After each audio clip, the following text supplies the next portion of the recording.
Kisah akan berfokus pada seorang agen rahasia Korea Selatan bernama Kim Chul. Saat ini ia terlihat sedang bertugas untuk membebaskan para nelayan Korsel yang sedang disandra oleh pembajak laut asal Somalia. Tidak sendiri, Kim diawasi oleh rekan agen satu timnya dari kejauhan. Saat negosiasi dengan ketua bajak laut sedang berlangsung, Kim tiba-tiba mendapat panggilan dari istrinya hingga membuat situasi sangat canggung. Melihat Kim mengabaikan panggilan tersebut, si ketua bajak laut berbaik hati mempersilahkan Kim untuk mengangkat teleponnya lebih dulu. Pick up the phone. Mendengar sang istri ngomel-ngomel dan memintanya pulang, Kim yang tidak ingin identitas agennya terbongkar pun hanya bisa mengatakan jika ia sedang rapat penting. Di balik itu semua, sang istri bernama Yonghae rupanya sedang mengikuti acara keluarga pesta ulang tahun mertuanya, di mana sejak tadi ia sudah didesak oleh sang ibu mertua karena acara tak akan dimulai sebelum Kim datang ke sana. Baru saja menyimpan ponselnya, Kim kembali mendapat panggilan telepon hingga membuat si ketua bajak laut mulai terganggu dan tiba-tiba... Ya, Kim justru menghajar si ketua bajak laut yang mencoba mengambil ponselnya. Semua itu karena Kim takut pekerjaannya sebagai agen terbongkar. Mendengar keributan itu, rekan satu timnya pun langsung bergerak membantu Kim dan...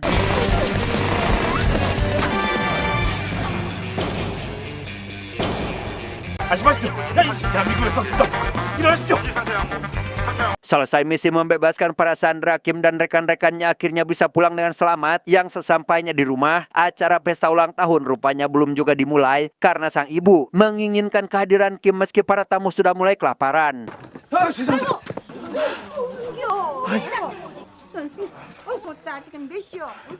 Sementara para tamu sedang menikmati pesta, Yonghae meluapkan kekesalannya karena Kim selalu mementingkan pekerjaannya. Bahkan setelah acara selesai, Yonghae masih membahas masalah tadi. Selain itu, ia juga menceritakan tentang saudara dan kerabatnya mencibir keluarga mereka yang belum dikaruniai seorang anak, padahal usia pernikahan mereka sudah hampir 7 tahun. Mendengar hal itu, Kim hanya bisa menenangkannya dan mengaku akan cuti dahulu untuk melakukan program kehamilan. Ia meminta Yonghae agar bersabar, tawakal, serahkan semua hasilnya kepada Tuhan. Di tempat lain, lebih tepatnya di Bandara Beijing, Cina, terlihat Menteri Luar Negeri Korut hendak pulang setelah pertemuannya dengan petinggi Cina. Namun tanpa mereka sadari, dari perbatasan Korsel, sekelompok pria mencurigakan terlihat sedang menyiapkan sebuah rudal yang diarahkan langsung ke pesawat tersebut. Yang ketika pesawat mulai terdeteksi oleh radar mereka, tiba-tiba... Fire. Iya, pesawat tersebut pun jatuh dan menewaskan seluruh penumpangnya, termasuk Menlu Koret itu sendiri, di mana kelompok ini dipimpin oleh seorang pria bernama Ryan, yang entah apa maksud dan tujuan mereka melakukan serangan tersebut. Aksi teror yang menewaskan Menlu Korut memicu kepanikan seluruh aparatur Korea Selatan, bukan tanpa alasan. Hal itu karena titik koordinat di mana rudal diluncurkan adalah berasal dari sebuah gedung di Korsel, sehingga untuk memeriksa tempat tersebut, mereka mengirimkan para pasukan khusus ke lokasi. Namun tanpa mereka duga, Ryan dan antek-anteknya telah menyimpan jebakan lain dan...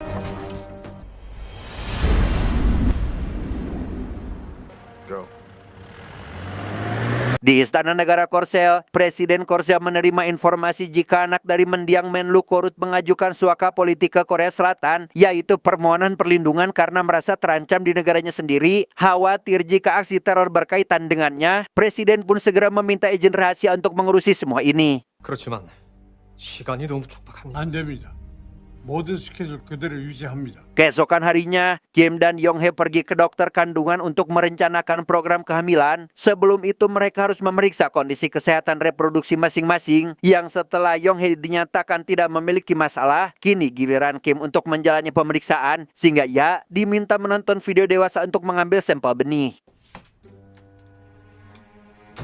Di tengah aktivitas tersebut, tiba-tiba seorang ibu-ibu penjual Yakult masuk dan memberikannya sebotol Yakult, di mana botol tersebut rupanya merupakan tanda adanya misi baru dari agen rahasia yang harus segera diselesaikan.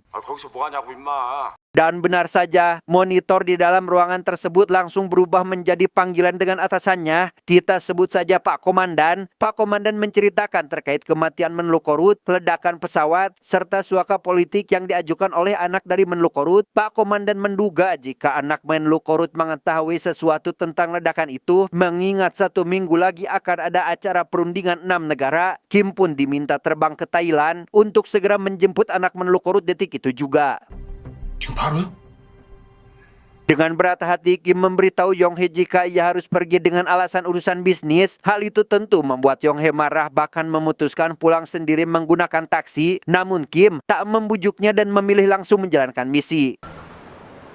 Kesal dengan sang suami, Yong-hee memutuskan untuk kembali berdinas sebagai pramugari daripada menggalaukan suaminya. Saat sedang berjalan di bandara dengan rekan sesama pramugarinya, ia tak sengaja tersenggol oleh seorang pria sampai hampir terjatuh, tetapi ya, Yong-hee tak jadi jatuh setelah ditolong oleh seorang pria yang ternyata adalah Rian, pemimpin kelompok teror yang sebelumnya menewaskan Menlu Korut. Tanpa ia sadari, Rian memang sengaja bermaksud mendekati Yong-hee sebagai alat untuk melemahkan Kim. Namun yang menjadi pertanyaan adalah bagaimana bisa identitas dan keluarga Kim sebagai agen rahasia bisa bocor ke pihak mereka. Dalam pesawat tersebut, Rian terlihat curi-curi pandang kepada Yong-hee hingga membuatnya salting. Masih dalam pesawat yang sama di kelas ekonomi, rupanya Kim dan rekannya bernama Zhang juga menaiki pesawat tersebut. Namun ia tak tahu jika istrinya kembali berdinas. Di sana Kim menerima sebuah petunjuk dari Pak Komandan, memberitahu jika anak mendiang Menlu Korut bernama Baek, seorang ahli bom nuklir yang ternyata sedang mengembangkan sebuah nuklir bersama dengan ayahnya. Tak ingin Baek jatuh ke tangan yang salah, Pak Komandan meminta Kim dan Zhang untuk keberhasilan misi ini. 태국 골든스카이 호텔이다. 4시에 작전 개시한다. Dan inilah Baek saat ini terlihat sedang dijaga ketat oleh agen Korut di salah satu kamar hotel di Thailand. Setibanya agen Korsel di sana, mereka langsung membuat saluran air di dalam kamar Baek macet sebagai bagian dari rencana agar Zhang bisa menyamar sebagai petugas hotel untuk memperbaikinya. Melihat peralatan yang diam-diam disimpan oleh Zhang, Baek pun langsung paham jika itu adalah bagian dari operasi pihak agen Korsel yang sudah datang untuk menjemputnya.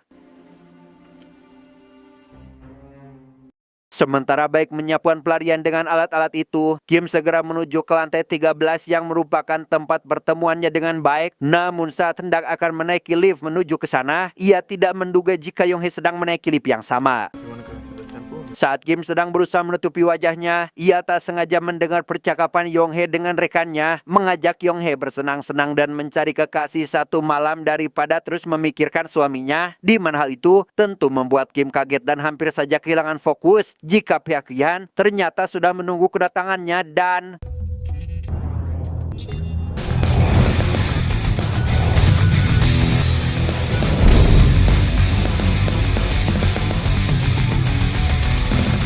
beruntung Kim dapat melumpuhkan mereka tanpa ketahuan oleh Yong-hee. Namun sesampainya di kamar yang telah disepakati menjadi titik pertemuan, Kim hanya menemukan rekannya yang telah pingsan dan sebuah tali yang menggantung, sehingga ia sadar telah ada pihak lain yang mendahulunya membawa Baek. Begitu pula dengan agen dari Korut, mereka yang tak kunjung melihat Baek keluar dari kamar mandi pun baru sadar jika Baek sudah kabur. Melihat tali yang menjuntai ke lantai bawah, mereka pun turun sesuai dengan berhentinya tali sehingga harus menghadapi Kim yang masih berada di sana. Dan ya, Kim dan agen Korut terlibat aksi pertarungan hebat. Mereka bahkan sempat hampir akan jatuh dari ketinggian, di mana semua penghuni di hotel termasuk Yong-hee dapat menyaksikan pertarungan tersebut. Namun karena jarak mereka terlalu jauh, Yong-hee belum tahu jika itu adalah suaminya.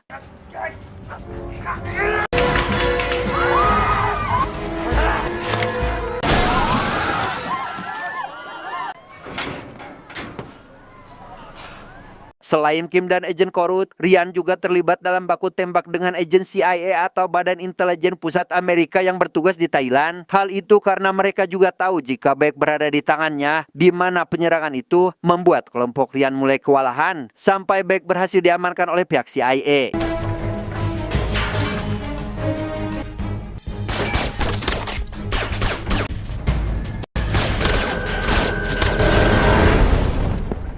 Kim yang gagal membobek langsung kembali ke ruang monitor. Di sana akhirnya ia dan Zhang mengetahui jika Baek diculik oleh agen CIA. Kemungkinan besar jika mereka membobek ke markas CIA yang ada di Thailand. 오케이, 바로 가요? 아니 기다려.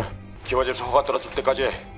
Di markas agen CIA, Baek diminta mengenali beberapa pria yang diduga merupakan pelaku dari pengeboman ayahnya. Namun dari semua gambar tersebut, tak satu pun yang Baek kenali. Mengingat berita Baek yang meminta Suaka ke Korsel sudah tersebar, dipastikan ia akan banyak yang mengincar. Sehingga pihak CIA mempertegas jika Baek lebih aman bersama mereka.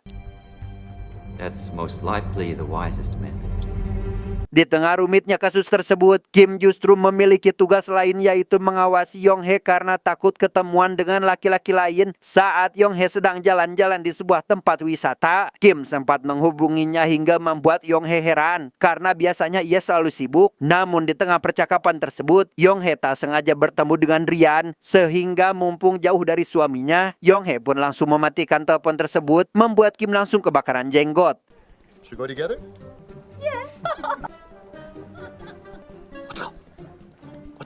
Masih mengikuti Yong-hae, Kim yang kesal pun terus membuntuti mereka yang saat ini sedang minum-minum. Gimana Kim memotret mereka dan mengirimkannya kepada markas agar bisa mencari tahu identitas asli dari selingkuhannya. This is a beautiful necklace. Seperti yang ditakutkan oleh Kim, Yong-hae mabuk berat hingga tak bisa berjalan dengan baik. Ia pun diantarkan oleh Ryan sampai memasuki kamar. Yang karena Kim keburu dijemput paksa oleh Zhang dan rekan-rekannya, Kim pun tak mengetahui bagaimana kelanjutan Ryan dengan istrinya. 쫄지 말라고. 안 죽어. 뭐지? Thank you so much. No problem.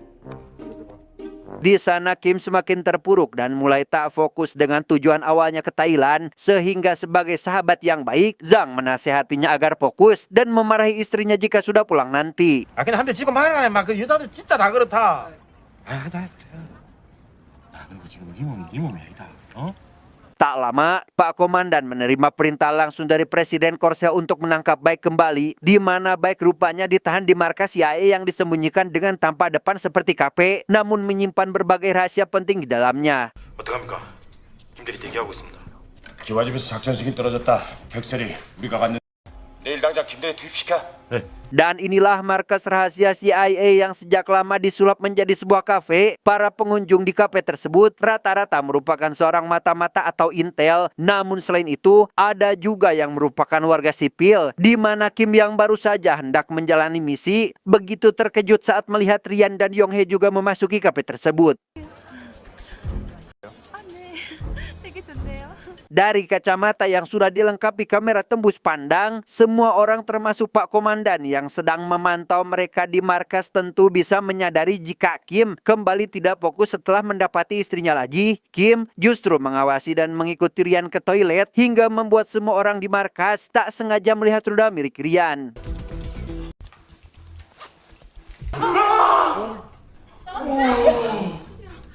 Kim yang mengira tadi malam sang istri dipakai oleh Ryan malah mengurung diri di kamar mandi, merasa tidak percaya diri. Tak lama datang Zhang dan memohon agar Kim fokus terlebih dahulu dengan misi ini. Setelah misi selesai, ia berjanji akan membantunya dalam menghajar Ryan, sehingga meski masih sangat sedih, Kim akhirnya sadar dengan pekerjaannya. 철수야.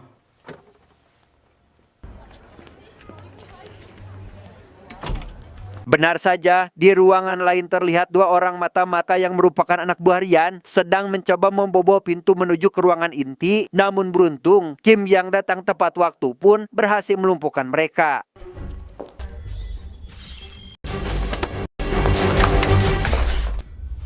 Meski bantuan belum datang, Kim memilih bergerak sendiri dengan memasuki ruangan inti, di mana para agen CIA yang melihat Kim dari CCTV langsung memerintahkan seluruh anak buahnya untuk bergerak dan 지금 들어갑니다. 마누라 잘 부탁합니다.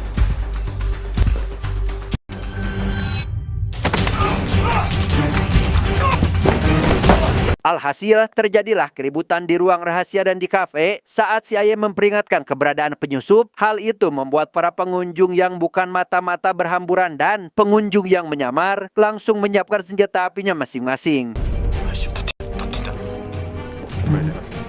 Menyadari anak buahnya gagal membawa Baek, kelompok Ryan juga langsung bergerak untuk segera merebutnya, di mana Ryan juga meninggalkan Yong-hae sendiri yang sedang berlindung di meja dengan diawasi oleh Jang untuk memastikan apakah dia baik-baik saja.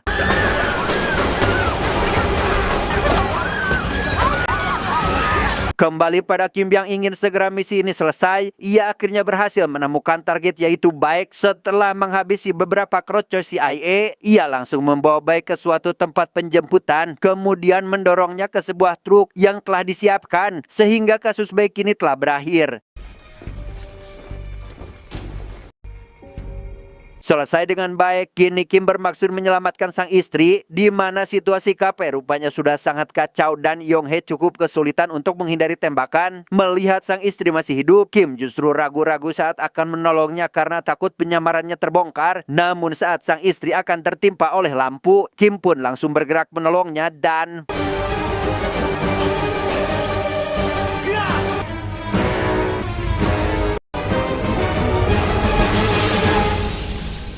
Alhasil, Yong-hae berhasil diselamatkan oleh Kim tanpa sempat melihat wajahnya. Mereka juga berhasil selamat dari bom yang ternyata telah dipasang oleh Ryan untuk menyamarkan kejadian, di mana Yong-hae mengira jika yang menyelamatkannya adalah Ryan.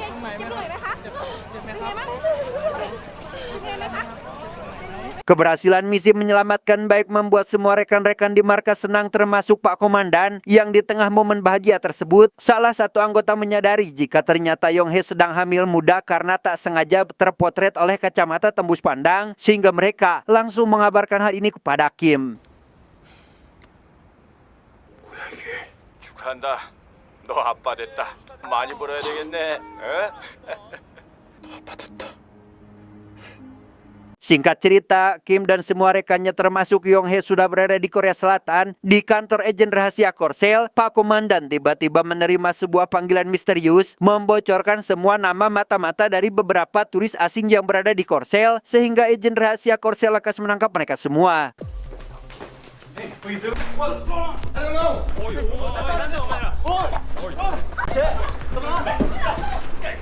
Karena Menlu Korsel dan mendiang ayah Baek dikenal dekat, Pak Menlu Korsel pun menemui Baek setelah mengetahui jika Baek sudah di Korsel. Yang sebertemunya mereka, Baek tiba-tiba pingsan tepat setelah bersalaman dengannya, di mana hal itu ternyata dari cincin beracun yang langsung membuatnya serangan jantung, sehingga Menlu Korsel langsung memberitahukan kematian Baek kepada semua para politisi. Namun saat ia memberitahu kejadian itu kepada Pak Presiden, tiba-tiba...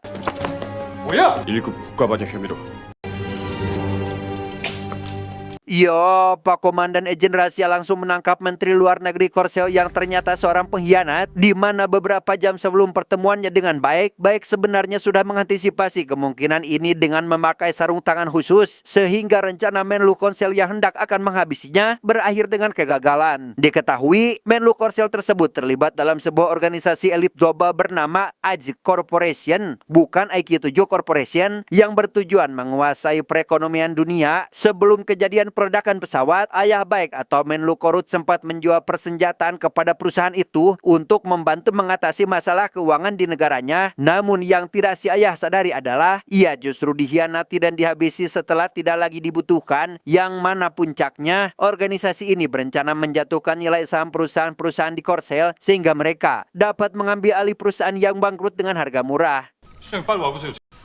이거 백설이만이 맞았는데요. Saat seluruh pegawai AJ Corporation ditelusuri kembali, mereka menemukan satu nama yang tidak asing yaitu Ryan, di mana Zhang mengingat jika Ryan adalah pria yang sempat dekat dengan Yong-hae atau istri Kim, sehingga kini ia mulai paham jika pendekatan tersebut kemungkinan bagian dari rencana mereka. Namun anehnya, di sisi lain, salah satu agen menemukan fakta baru jika penelpon yang membocorkan keberadaan mata-mata AJ justru adalah Ryan itu sendiri yang terekam kamera CCTV di dekat telepon umum pada waktu yang sama saat panggilan tersebut dilakukan. Di tempat lain di sebuah pelabuhan, terlihat dua orang petugas berhasil mendeteksi adanya sebuah rudal di dalam truk yang hendak akan memasuki Korsel. Namun tanpa diduga, mereka berdua keburu dihabisi oleh mata-mata dari AJ Corporation. Setelah truk berisi rudal berhasil masuk ke daratan Korea, Ryan langsung menjemputnya dan mengarahkannya ke lokasi tujuan. Di tengah perjalanan, Ryan tiba-tiba menghabisi dua rekannya sesama anggota AJ Corporation. Entah apa tujuan Ryan yang sebenarnya, namun dari tindakan itu, Ryan seolah menjadi pengkhianat, baik bagi perusahaannya maupun untuk pihak Korsel dan pihak Korut.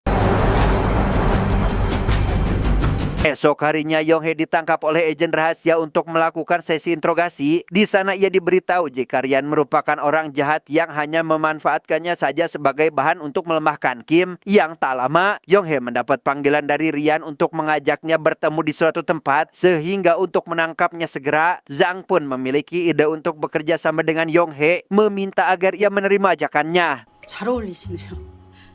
최신 제품인데. Sebelum bertemu, Yong-hee dibekali alat-alat agen rahasia seperti softplane yang memiliki kamera serta headset berbentuk anting untuk memudahkan mereka berkomunikasi. Hingga setibanya di sebuah kafe tempat mereka ketemuan, Ryan rupanya sudah berada di sana menunggunya.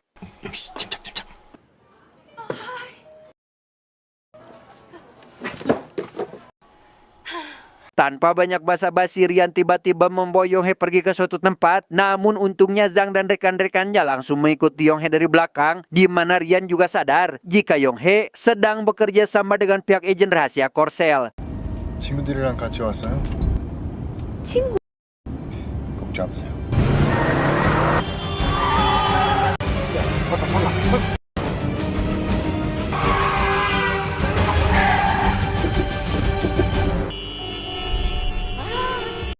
Setibanya di sebuah bangunan terbengkalai, Ryan menghubungi Kim yang saat ini sedang di markas rahasia agen Korsel untuk menemani Baek. Dalam panggilan tersebut, Ryan memintanya untuk menukarkan Baek dengan Yong-hee, yang jika tidak, maka ia akan menghabisi sang istri saat itu juga. 혼자 데리고 온다. 장소는 얘기해줘야지. Mendengar istrinya terancam, Kim pun membawa Baek ke tempat yang telah disebutkan oleh Ryan. Mengetahui kejadian itu, Pak Komandan memarahi Zhang mengapa hal ini bisa terjadi, di mana Zhang yang merupakan pemilik ide dari semua ini pun merasa bingung. Namun ia hanya bisa berjanji akan menyelesaikan kekacauannya. 예, 제가 뭐 책임지고 해결하겠습니다. 예. Berdasarkan penglihatan softline kamera yang dipakai Yong-hee, Zhang mendapati sebuah rudal besar dan mendengar jika rudal tersebut akan diluncurkan ke Busan. Zhang pun langsung teringat dengan acara besar perundingan 6 negara, sehingga ia meminta Pak Komandan untuk segera membatalkan acara tersebut sebelum rudal diluncurkan ke arah mereka. 야, 부산 리바로 연결해. 리바로에 있는 사람들 모두 대피시켜.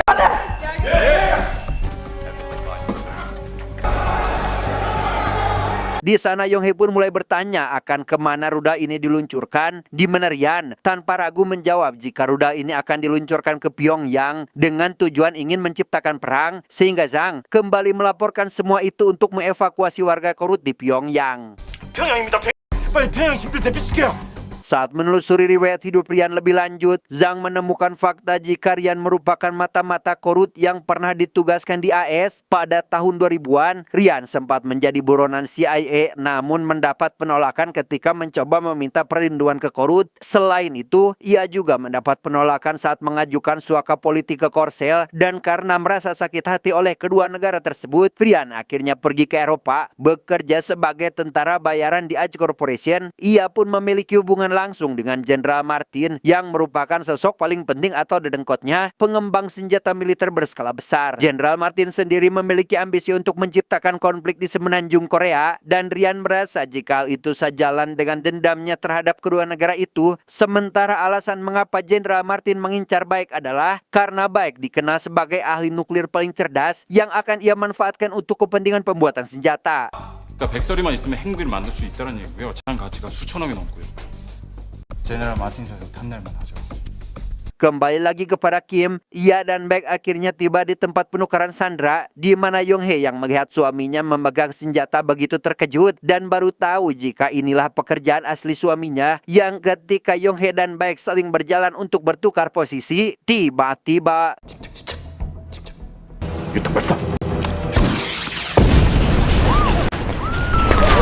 Yong-hee dan Baek langsung kabur ke tempat para agen rahasia Korsel berada dan dipakaikan rompi anti peluru untuk keselamatannya. Sementara itu, terjadilah aksi tembak-tembakan dari pasukan khusus militer yang datang untuk membantu agen rahasia, sehingga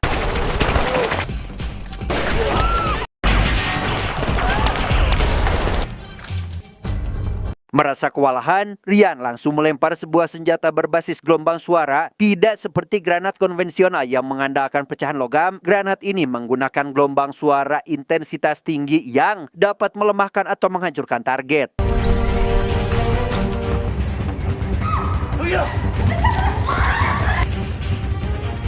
Pada kesempatan itu Rian langsung membawa Baek dan Yong-hye ke dalam helikopter. Namun Kim yang tak ingin kehilangan istrinya langsung melompat dan berhasil bergelantungan. Yang di dalam helikopter tersebut Rian terlihat sedang mengatur titik rudal diluncurkan, di mana Baek dan Yong-hye berusaha untuk membuat kegaduhan supaya Rian kehilangan fokus dan menjatuhkan alat pengatur titik rudal tersebut.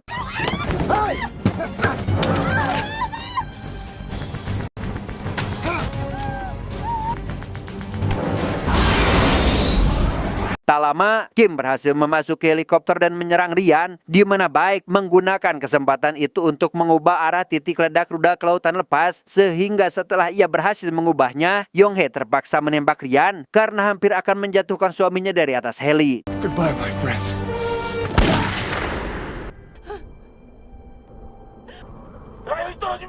Setelah Rian berhasil dihabisi dan dijatuhkan, pilot dari heli itu membuat semua orang yaitu Yong-hye, Kim, dan Baek untuk jatuh juga. Mereka bertiga pun akhirnya terjatuh di sungai, sedangkan si pilot justru meledak karena helikopternya menabrak sebuah jembatan.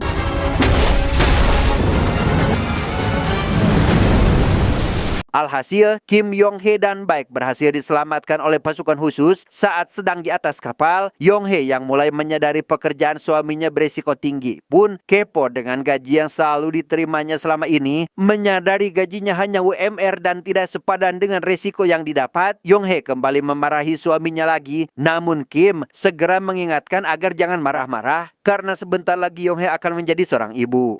그런 거 열받지 마. 되게 안 좋아. 뭐라 했어? 네가 어떻게 하는데? 그냥 알아.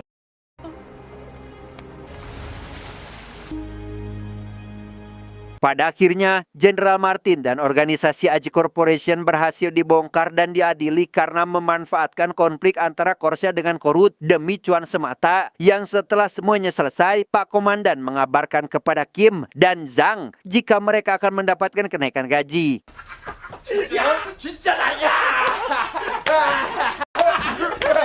9 bulan kemudian, rekan-rekan agen rahasia datang untuk menjenguk Yong-hye yang baru saja melahirkan anak pertama mereka. Di tengah suasana itu, datanglah seorang penjual Yakult yang memberikan minuman itu kepada Yong-hye, yang ternyata kini ia resmi diangkat menjadi agen rahasia untuk menjalani misi bersama suaminya. 어머니, 왜? 애기 조금만 봐주세요. 애기 아빠랑 저랑 제가 중요한 볼일이 좀. 그래요? 뭐하나?